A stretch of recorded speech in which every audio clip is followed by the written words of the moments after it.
Yo voy a hacer un mínimo buenas tardes o buenas noches. Hoy soy Graciela Saprissa y voy a hacer un mínima presentación así de media carilla de Dorita. Me asustan, ¿eh? Bueno, estas presentaciones porque siempre se llega al neolítico superior, entonces hay que tratar de evitar eso. Todo recortado, todo.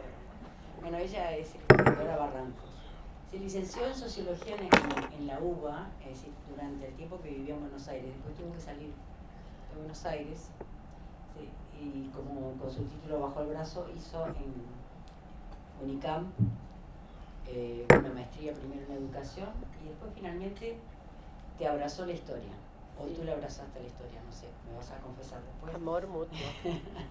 Bueno, después de su retorno, cuando la democracia volvió a la Argentina, retornó a la Argentina y allí se desarrolla como consultora de la UBA, investigadora principal de CONICET, directora de este organismo. Ya vi que en la invitación que se hacía de los historiadores hablaban del último conflicto y la estentoria renuncia de Dora a ese cargo después de haberlo ejercido durante 10 años, casi 10 años, para plantar justamente la dificultad de los investigadores en este momento en la Argentina, ¿no? Con las pésimas políticas sobre investigación.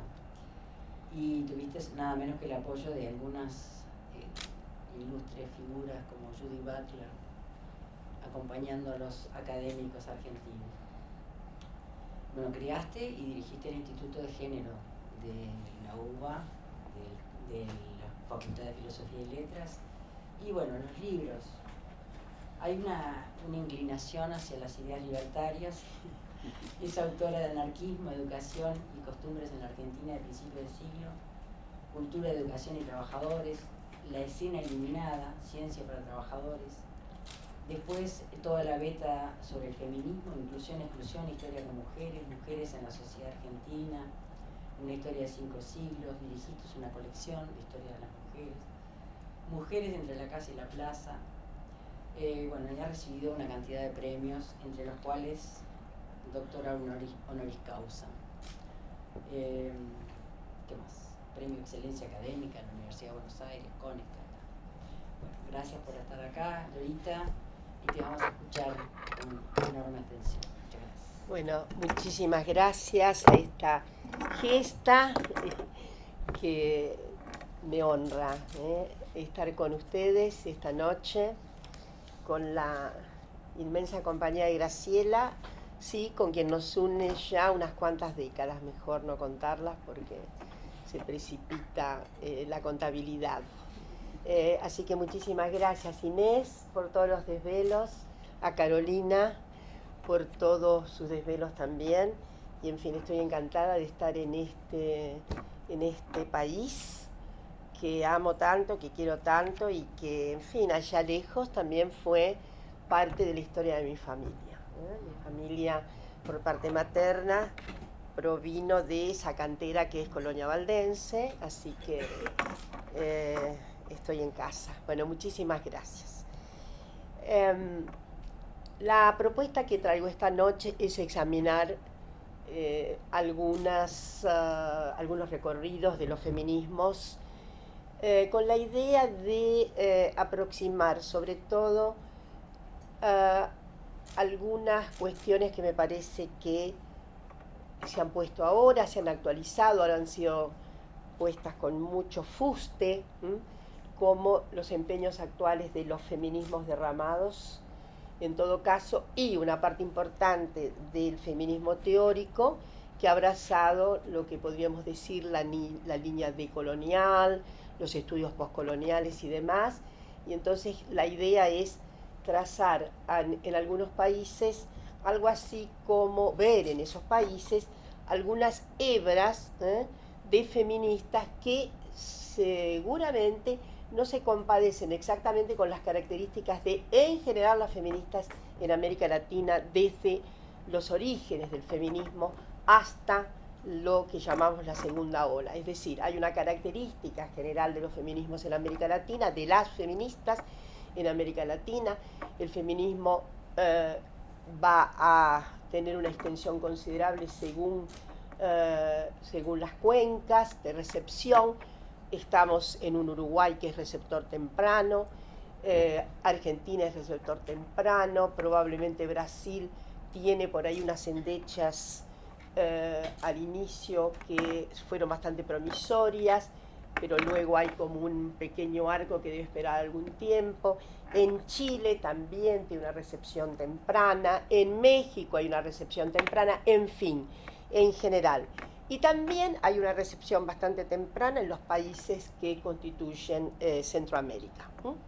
Pero a menudo lo que vemos en estas primeras feministas es su característica primero letrada, casi todas las feministas provienen de familias de clase media que de alguna manera han propendido a su educación, algunas tienen un egreso formal de escuelas normales o alguna habilitación más institucional, otras evidentemente han tenido algunas lecciones hogareñas, en fin, esta es una característica. Sin embargo, la otra característica es casi todas proceden obviamente de grupos étnicos blancos, digámoslo así.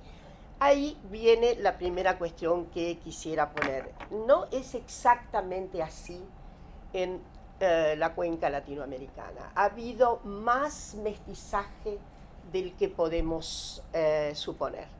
Es más, me propongo también ver un poco qué es lo que ha pasado en un país como Venezuela, y también aproximar la otra idea, y es el problema de la relación de aquellos primeros feminismos con las izquierdas, con las formaciones de izquierda, que es un asunto muy instigante.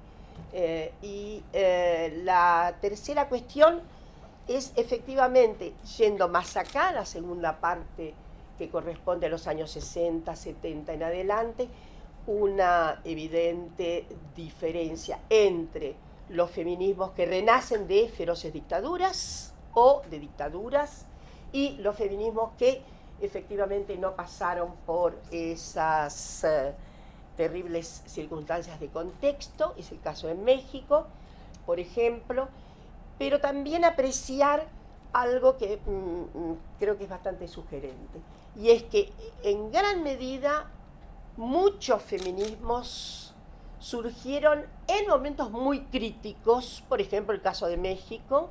La revolución le da una impronta particular al feminismo mexicano. Por ejemplo, en Costa Rica el feminismo se incorpora fuertemente luego de la derrocada de Tinoco, que las mujeres tienen una participación muy importante. A veces se corre un poco el velo de estas circunstancias y pensamos en el significado que tienen las mujeres, por ejemplo, en la Argentina, madres y abuelas de Plaza de Mayo, en la derrocada de dictaduras, pero también hay algunos antecedentes cuando revisamos estas historias, sin duda diferentes, pero en alguna medida con aspectos que le dan bastante comunidad de sentido a esos feminismos, ¿no? Entonces, voy a hacer una pintura rápida de lo que es el feminismo mexicano, que ha sido lo que ha pasado en Venezuela. Me interesa mucho Venezuela por dos figuras importantes que se incorporaron al feminismo y que son de características étnicas disímiles, ¿no? Una afrodescendiente que fue un importante bastión en las luchas feministas de Venezuela y una mujer de procedencia indígena que también fue una conspicua feminista ya en mediados del siglo XX, ¿no? Entonces, digo, hay, más allá de la comunidad de aspectos, hay diásporas, hay diásporas interesantes.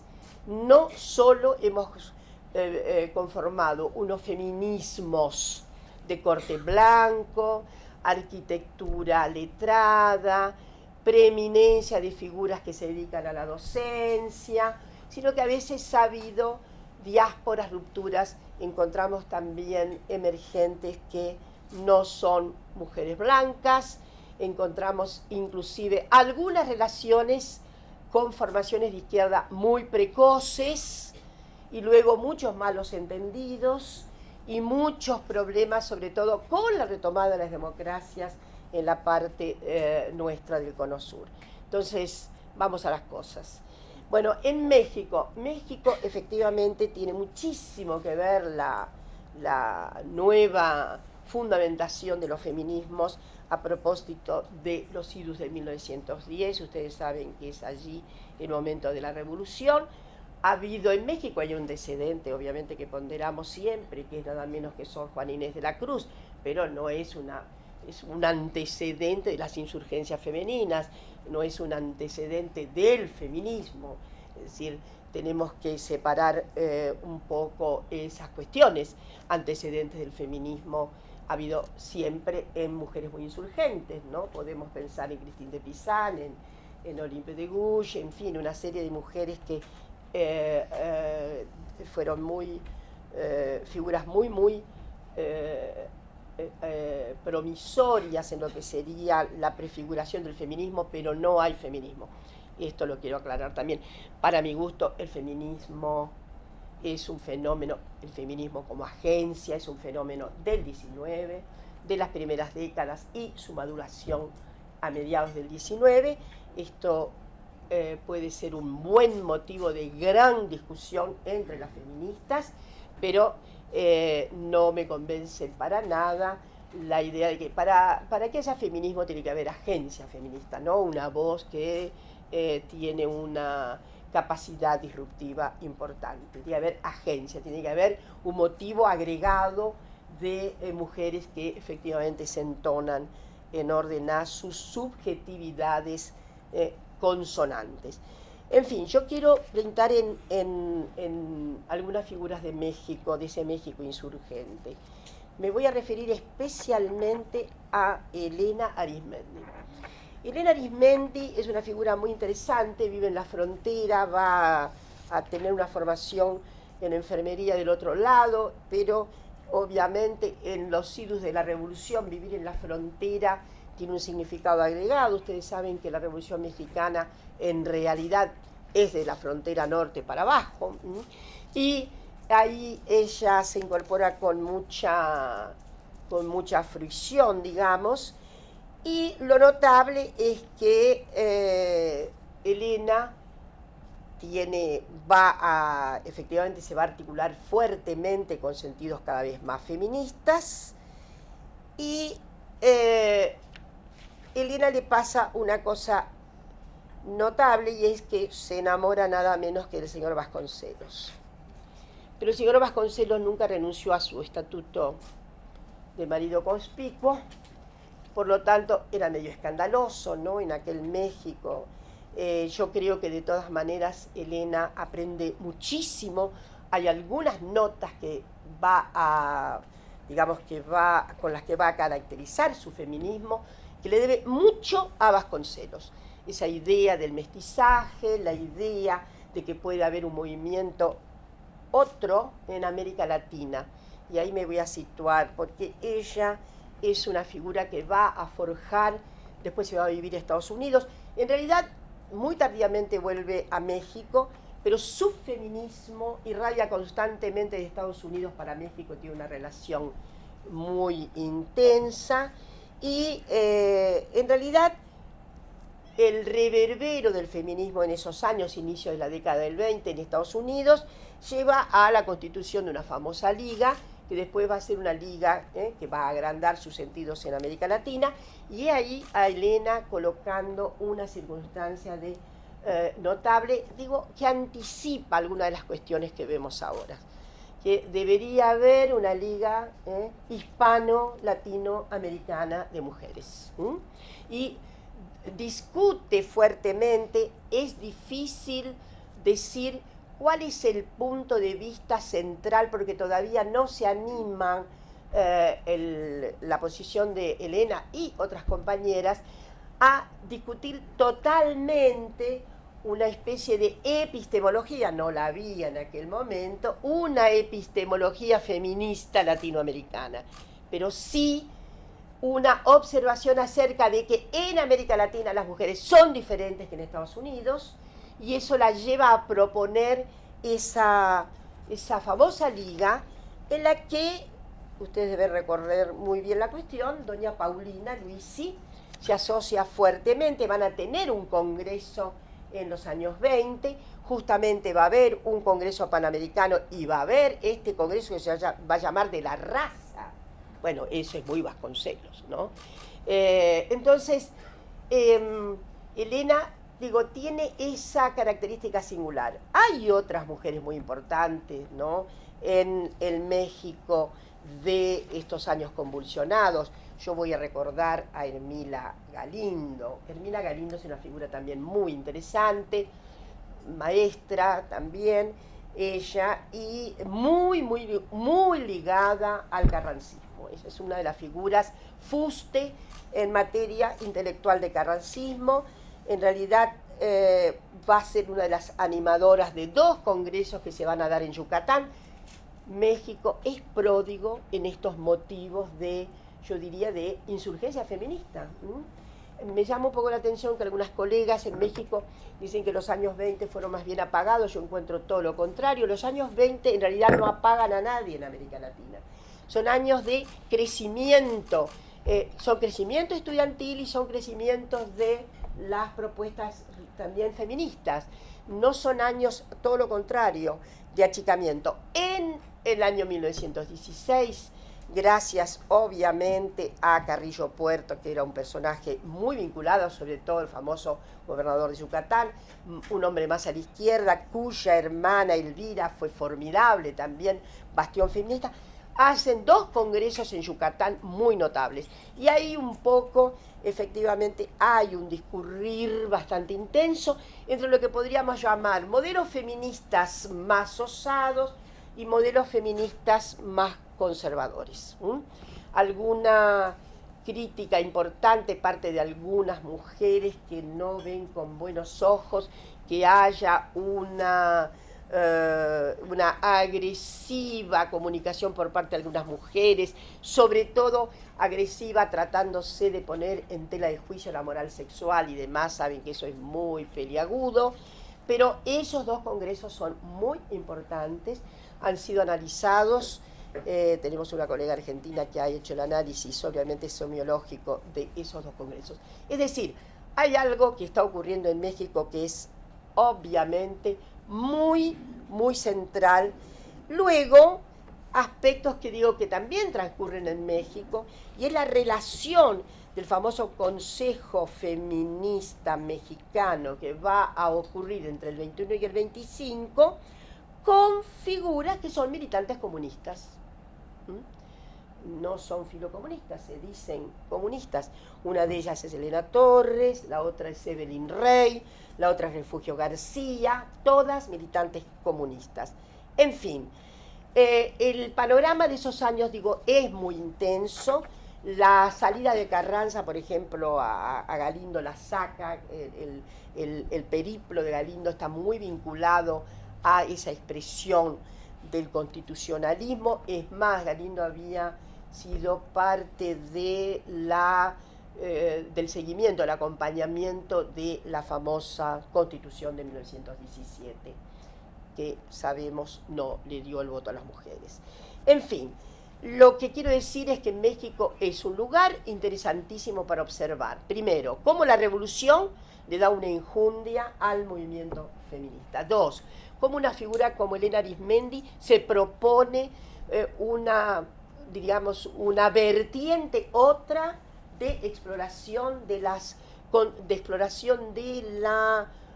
nuestra idiosincrasia como mujeres en América Latina.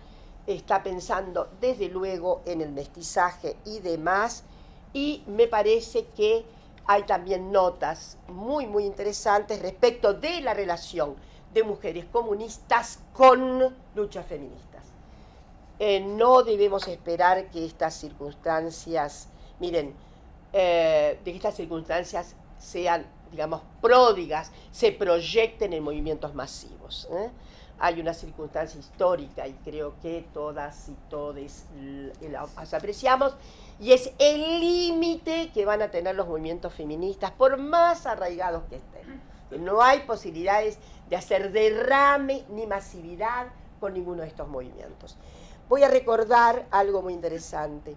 Hubo en los años 30 el Frente Único de los Derechos de la Mujer, también con un cauce marxista, en la que se solicitaba sobre todo, el punto de vista era defender mejores salarios para las mujeres, defender mejores condiciones de vida para las trabajadoras, en fin.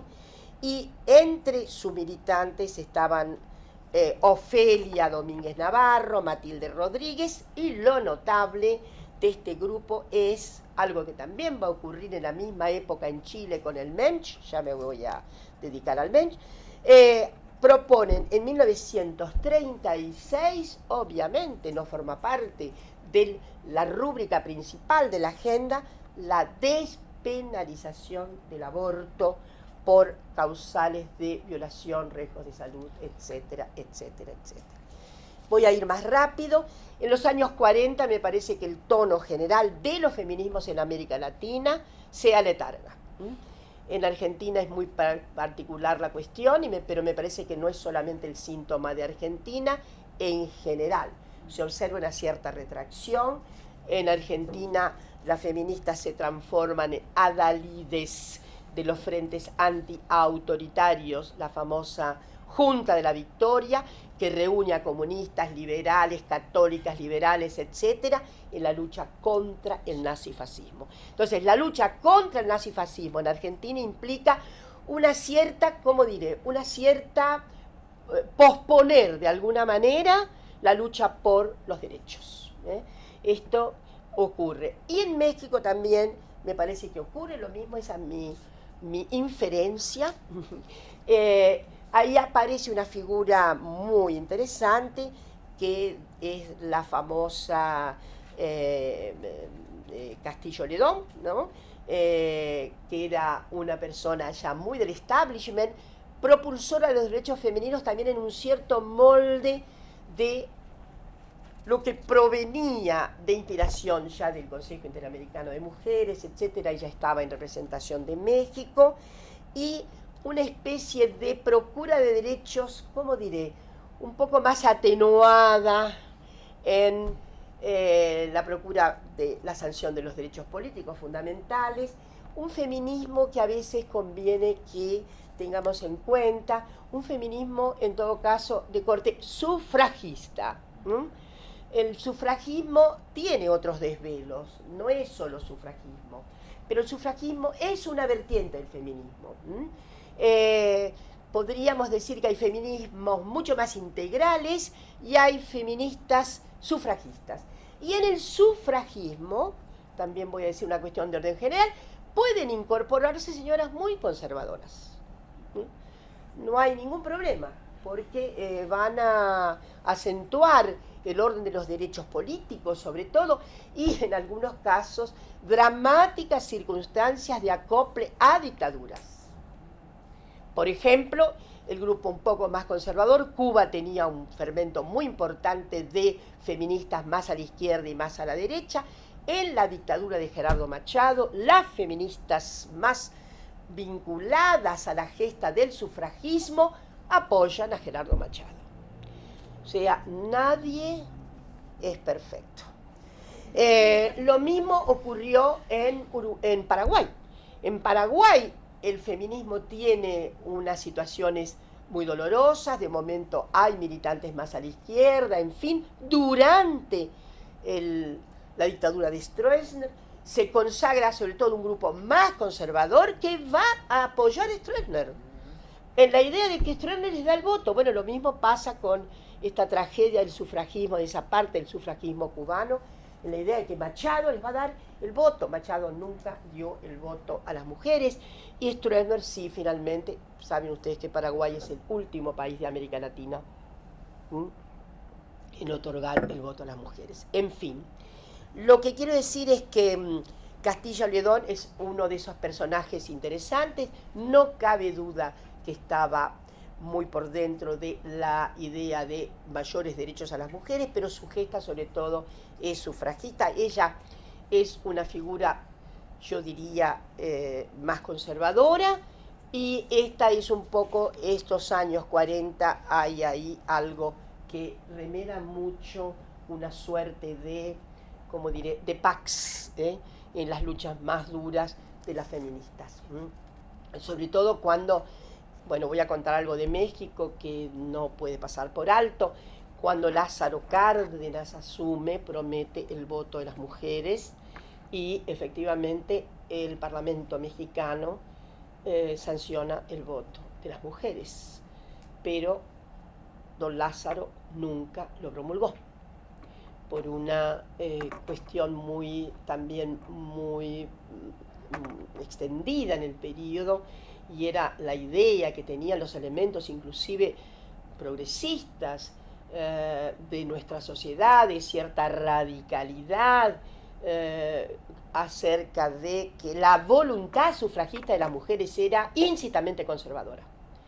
Y por lo tanto, si se les daba el voto a las mujeres, es esto que Gaby Cano planteó también, había un acompañamiento fantasmático, y se les da el voto a las mujeres van a votar como quieren los curas, como quieren los patriarcas y demás. Cosa que Francia hizo hasta último momento. Francia es notable en esa cantera de persistir acerca de es poco conveniente avanzar con el voto de las mujeres. Ni León Blum acertó con el voto de las mujeres. Entonces, no me entretengo más con los grandes cambios que tuvo México, extraordinarios cambios. Yo creo que México es el país que primero absorbe todo el estallido de la llamada segunda ola feminista. Por su cercanía, es evidente que la relación que tiene con Estados Unidos marca muchísimo, ¿no?, la vida feminista y la vida intelectual en torno de los derechos de las mujeres, así que el precipitado es enorme de los años 60 para acá, en fin, cambio completo de agenda, después retomaremos esto. Ahora les voy a relatar un poco qué es lo que pasa con Venezuela, país al que conocemos poco, y es así. Miren, Venezuela primero demoró bastante en ilustrar a las mujeres. Uruguay se lleva las palmas en la materia, mi país ahí, y Chile menos, pero esta franja es la que comporta evidentemente las primeras grandes iniciativas para la formación letrada de las muchachas. Bueno, en 1911 se abre la primera escuela normal y ustedes saben que sobreviene una dictadura, la famosa dictadura de Juan Vicente Gómez, que estuvo hasta los años 30. En esas circunstancias aparece una gran arremetida contra Gómez que se va instalando, que se llama la famosa generación del 28, y ahí surge, en esa fragua antidictatorial, surge la Sociedad Patriótica de Mujeres Venezolanas, cuya composición revelaba un gran número de feministas activas, entre las cuales una figura que es, en fin, muy, muy interesante, que es Carmen Clemente Traviesa. Esta figura fue, esos años de agitación fueron muy interesantes. Lo mismo pasa con Isabel Jiménez Arraiz y con Margot García Maldonado. Lo notable es que estas se van a tornar militantes comunistas. O sea que hay una cuestión, hay una trama muy interesante en Venezuela, que de la dictadura y de la oposición a la dictadura hay algunos cuadros feministas que van a pasar entonces al Partido Comunista. Una cuestión interesantísima es que la actividad feminista, bueno, marca un diástole y sístole, pero en el 30 se crean dos importantes asociaciones: la Asociación Venezolana de Mujeres y la Asociación Cultural Femenina. Esta es muy importante. La acción cultural, en fin, es un gran trabajo de ilustración para que las mujeres efectivamente supieran más y pudieran entonces tener mucha mayor participación. Ahí se crea la Biblioteca Femenina Venezolana y la Asociación Cultural entonces creó una serie de escuelas nocturnas que sostenían así voluntariamente esas feministas.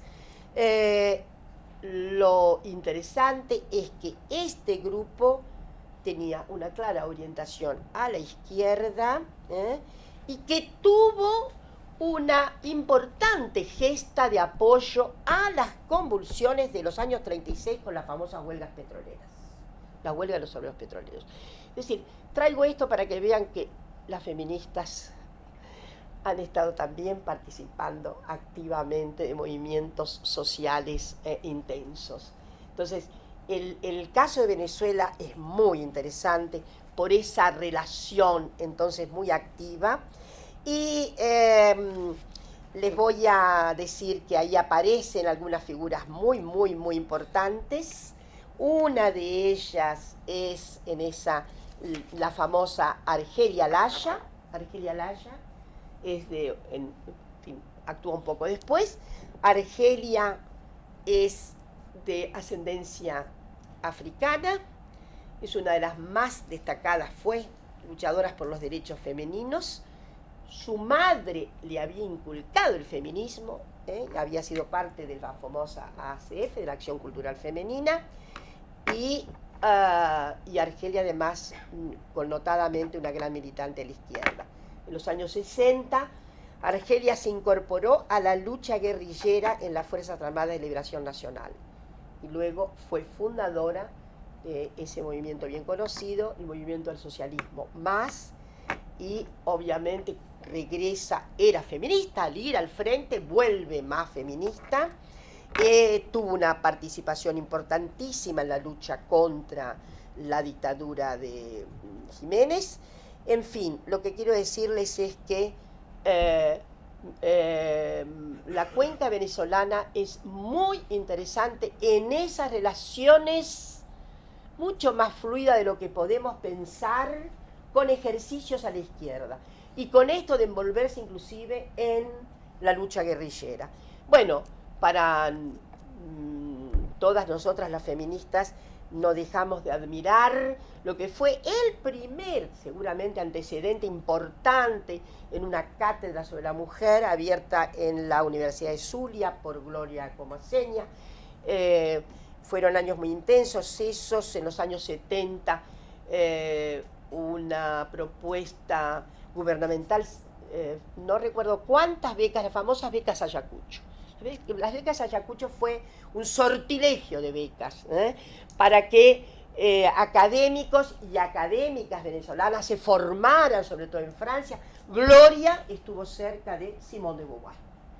Estudió, no sabemos muy bien cuál era el porte de esa relación, pero ella asistía a los cursos de Simón, y cuando vuelve, entonces en el 84, instalará la Cátedra Libre de la Mujer. Digo que es una de las primeras cátedras que tenemos, ¿no? Desde luego los años 80 van a ser notables en la creación de en todos los países de América Latina, ya en la creación de, en fin, alguna línea que estudiaba esto en la universidad, todavía medio periférica, pero el caso de Zulia existe todavía la cátedra. En fin, hay importante producción en el caso. Bueno, les quiero decir que las relaciones, con esta me vengo más cerca, las relaciones, no deja de ser interesante, las relaciones diástole y sístole de Chávez con el feminismo. Pero finalmente parece que Chávez se convirtió al feminismo. Voy a recordar que en marzo de 2009 dijo: sin la verdadera liberación de la mujer sería imposible la liberación plena de los pueblos, y soy un convencido de que un auténtico socialista debe ser también un auténtico feminista. Esa locución de Chávez es la menos conocida, pero eso es. Voy a referirme rápidamente a Ecuador.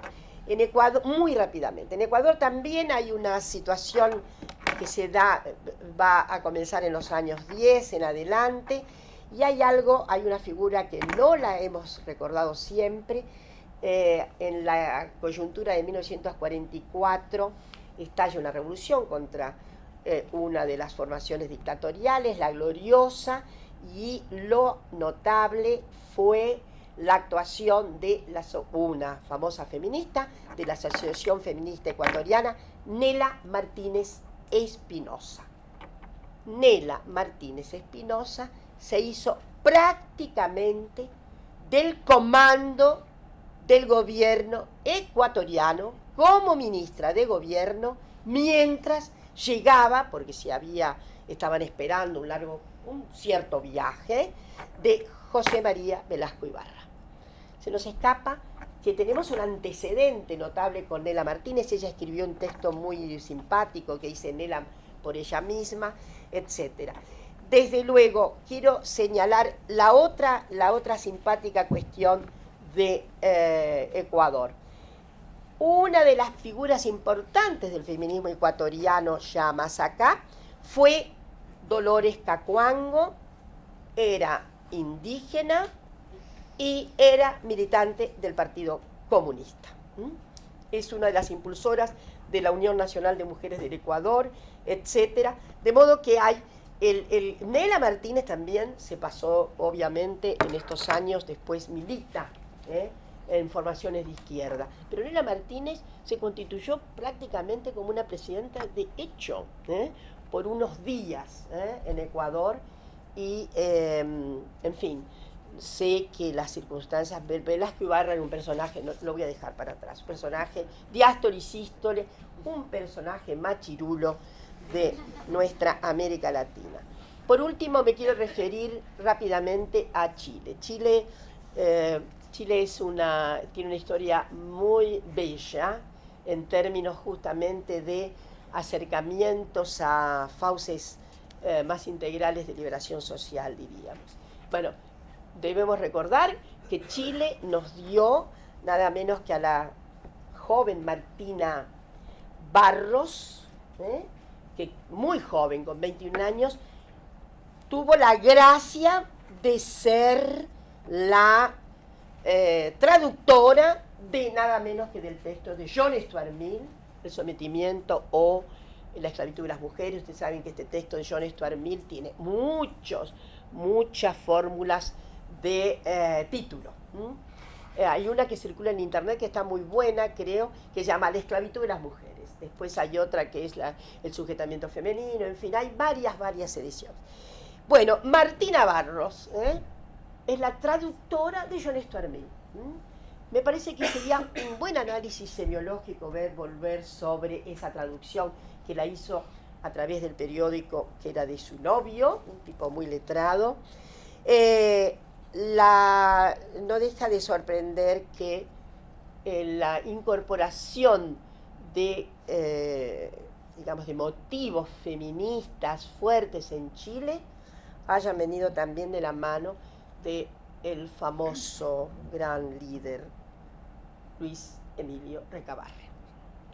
Luis Emilio Recabarren, ustedes saben que crea el famoso Partido Obrero Socialista en Iquique en 1912, en el norte minero, figura de gran significado. Él se decía feminista y le da mucho impulso a las ideas feministas en la zona de Iquique, al punto de que hay, acá lo voy a decir con mucha prudencia, dado entre los centros estimulantes para el feminismo, algunos se llamaron centros femeninos anticlericales. Y luego, en el norte, ¿no? Digo, ¿en qué lugar lo decís? ¿En qué lugar? Por eso digo que con todo respeto, estos centros feministas, decía, donde puedan las mujeres que crean necesario moralizar y combatir la funesta lepra del cleriquilismo soberbio y avasallador, escribía una de sus animadoras que se llamaba Teresa Flores. Bueno, lo cierto es que a poco, ahí nomás, y ustedes también la tuvieron acá como visitante y como moradora de esta ciudad, Belén de Zárraga. Belén de Zárraga es una de las figuras así más internacionales, es la feminista más internacional avant la lettre, ¿no? Porque Belén, bueno, vivió acá, no dejó un solo país sin visitar. En todos los países de América Latina, ya muere en México, en fin. Bueno, Belén entusiasma muchísimo, le da más fuerza a esos centros feministas, se van a llamar, se crean unos cuantos también en el norte, y se van a llamar Centros Femeninos Belén de Zárraga. Es cierto que es una propuesta son centros femeninos, la propuesta es una, yo diría, mayor solidaridad con las trabajadoras, con el estatuto de la esclavitud de los trabajadores, es decir, contra ese estatuto. Bueno, y ahí, en 1915, ya surgen otros grupos, en fin, de mujeres letradas. Una de ellas, muy importante, es doña Amanda Labarca. Amanda Labarca es muy conocida, figura que hoy está siendo sobre todo analizada en el aspecto de pedagoga. Dejó una serie de textos bastante importantes acerca de la situación de la enseñanza en Chile, etc. Pero yo voy a ir más, se crearon una serie de círculos femeninos, el Consejo Nacional de Mujeres, el Centro Femenino de Estudio. Pero lo que quiero yo señalar en Chile es la pródiga tendencia a crear partidos feministas. Es uno de los países que más se empeñó en tener formaciones específicas políticas feministas. Entonces voy a relatar rápido cuáles fueron. El primero, todos en la década del 20, el primero se llamó Partido Femenino Progresista Nacional, con un programa que, en fin, impulsaba derechos políticos y demás. Este partido estuvo a cargo de Sofía de Ferrari Rojas y la otra gran formación, el otro empeño de partidización feminista fue el Partido Cívico Femenino, que nace ahí nomás, en el 22, con algunas mujeres. Bueno, luego, en la tercera fuerza es el Partido Demócrata Femenino en 1926. Es sorprendente, ¿no? Es decir, en todos los países de América Latina hubo partidos feministas, inclusive en México una temporada, acá ustedes estuvieron, en Argentina también, pero el empeño reiterado por partidos feministas llama la atención en Chile.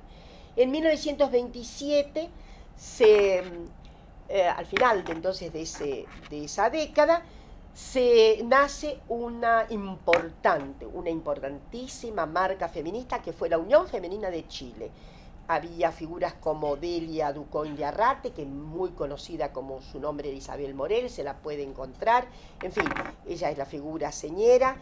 Y la Unión Femenina de Chile tuvo la gracia de tener núcleos por todo Chile. En enorme esfuerzo, uno de los más importantes esfuerzos de la época. En fin, me quiero ir más adelante porque un acontecimiento importante después de este gran núcleo que todavía subsistía fue la creación en mayo de 1935 de un movimiento que fue, sí, para mi gusto, uno de los más,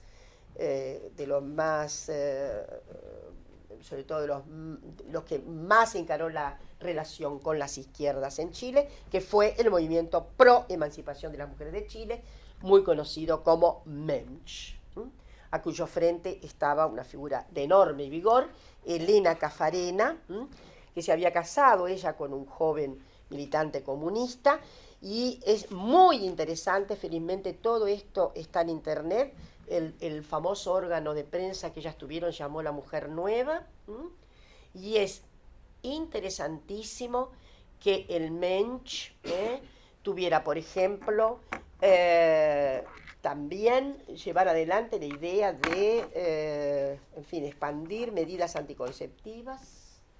Esto es bastante precursor.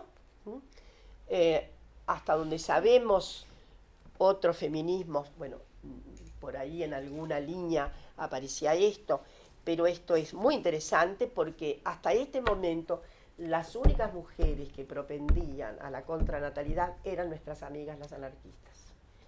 La socialdemocracia relutaba muchísimo en hacer medidas y propagandas anticonceptivas, por una cuestión que me parece que es importante tener en cuenta.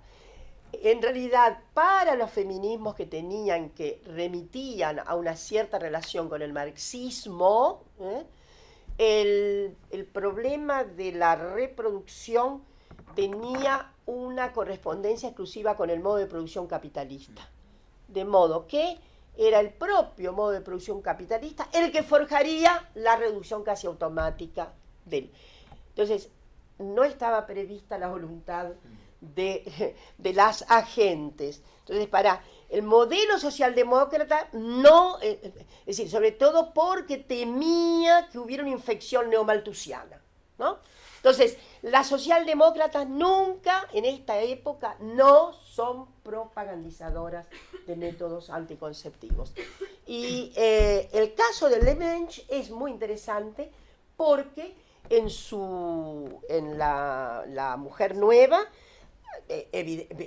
además se puede ver, ¿no? El tono, no digo que constituya la plataforma central del movimiento, pero es notable la idea de difundir técnicas anticonceptivas entre los sectores populares y, desde luego, la defensa también del aborto.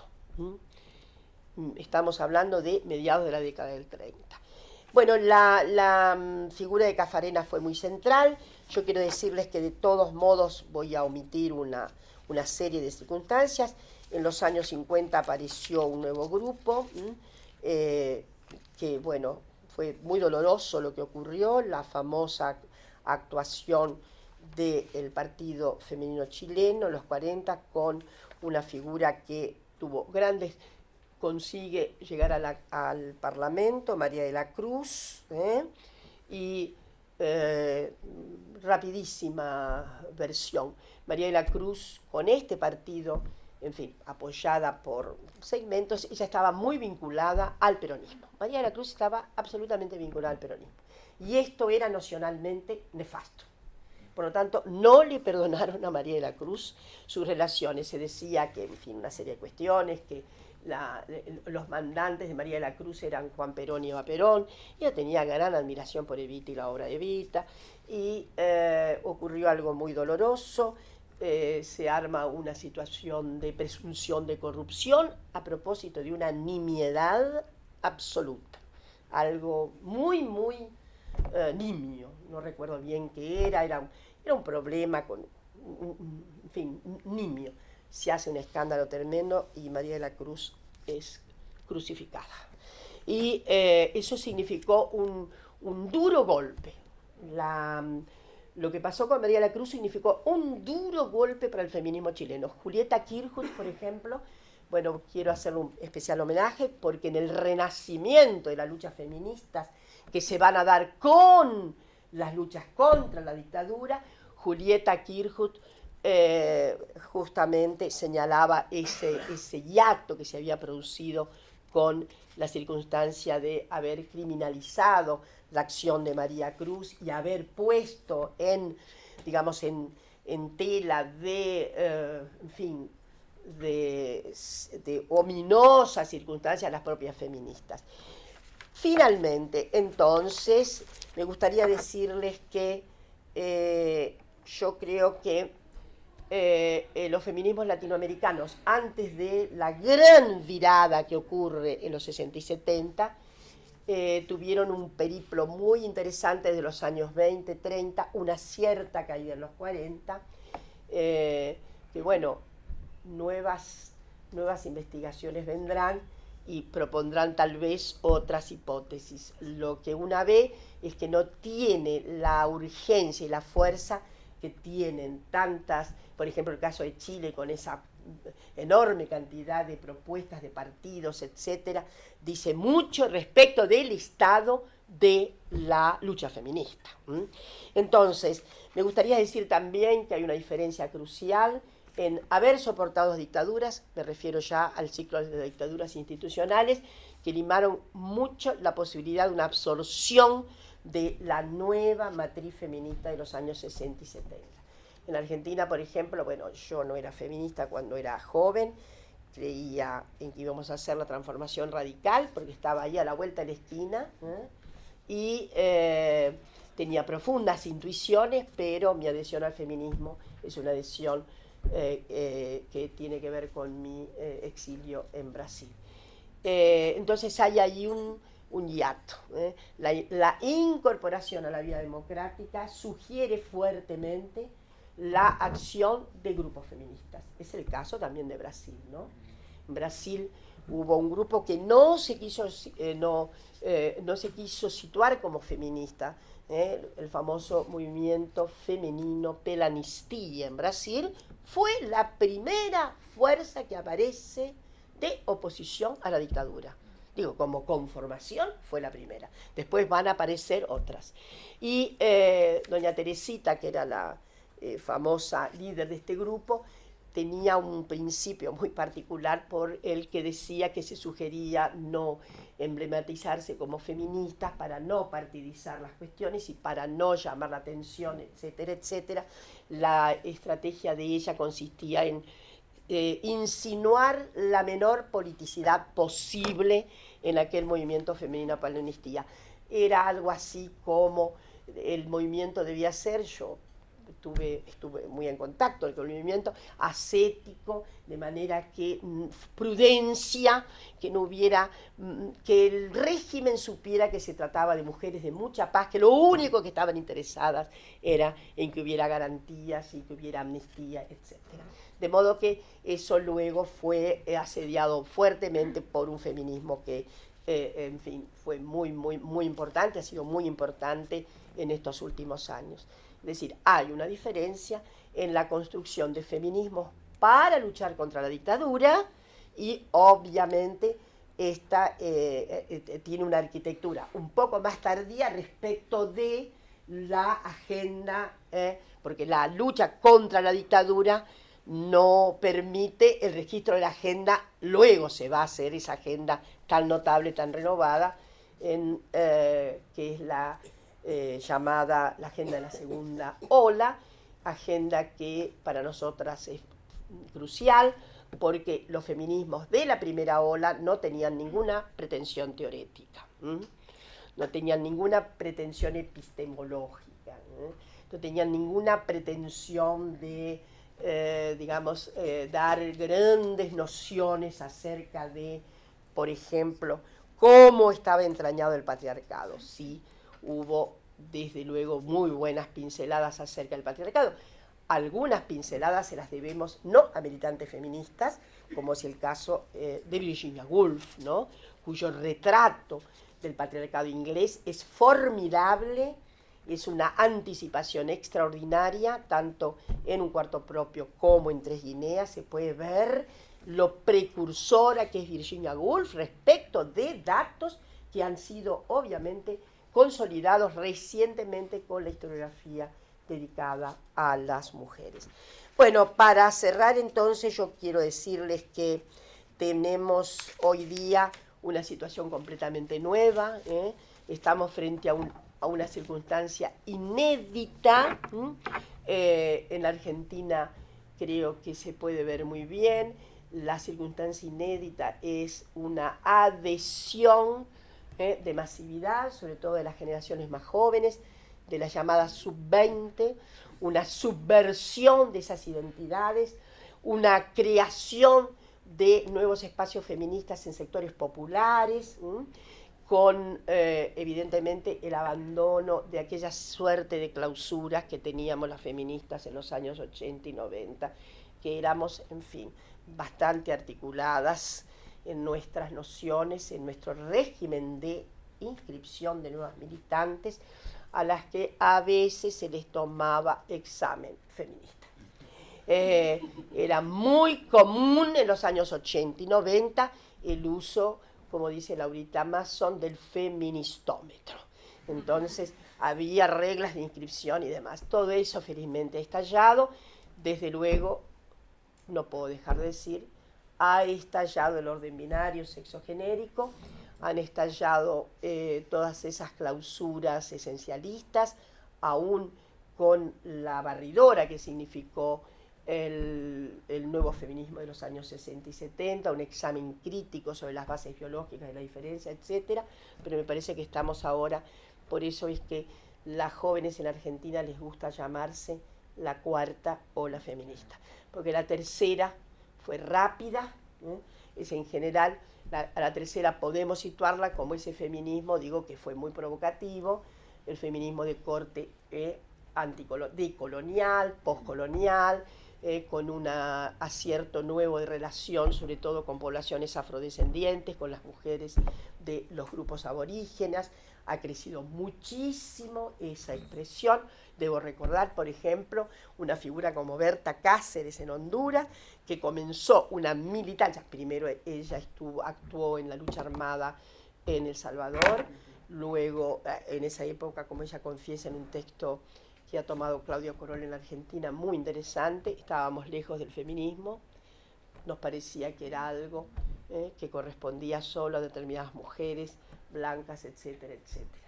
Y nos dimos cuenta de cómo era el orden patriarcal en nuestras comunidades. Berta fue asesinada, saben, hace poco, y me parece que ella es una buena muestra de esas nuevas relaciones que han traído los nuevos fermentos feministas, muy descentrados, muy de diáspora, y yo creo entonces que estamos frente, sí, probablemente a una cuarta ola que vaya a saber qué nos depara. Bueno, muchas gracias y preguntas y demás, si quieren.